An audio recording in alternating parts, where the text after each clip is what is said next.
Reporter T വിൻ്റെ ഒരു ഇവൻ്റായിട്ട് ഒരു കാരണവശാലും കാണരുതെന്നുള്ളതാണ് എൻ്റെ ഒരു അഭിപ്രായം. കാരണം കേരളത്തിലെ മാധ്യമങ്ങളാണ് നമുക്ക്, ഞാൻ ഒരിക്കലും ഒരു മാധ്യമങ്ങളെ കുറ്റം പറയുന്നില്ല.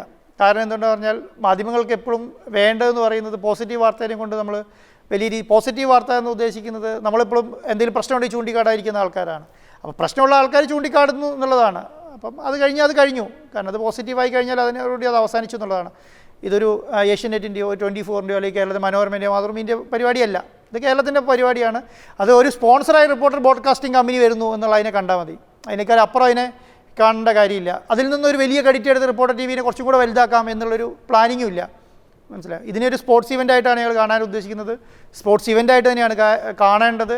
കേരളത്തിലെ സ്പോർട്സിൻ്റെ ആൾക്കാർക്കും ജനങ്ങൾക്കും ഇതൊരു വലിയ ഉത്തേജകം മാറണം. ഭാവിയിൽ ഇത് മെസ്സിനെ കാണിച്ചിട്ടാണല്ലോ നമ്മൾ വിദ്യാർത്ഥികളെ നമുക്കിത് ഓരോരുത്തരുടെ എന്താ പറയുക, അവരൊരു കരിയർ തിരഞ്ഞെടുക്കുക അങ്ങനെയാണല്ലോ.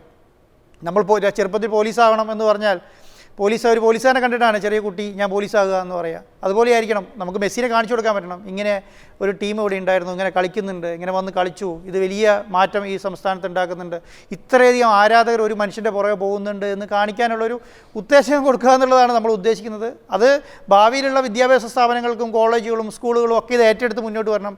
രാഷ്ട്രീയ പാർട്ടികളത് മുന്നോട്ട് വരണം.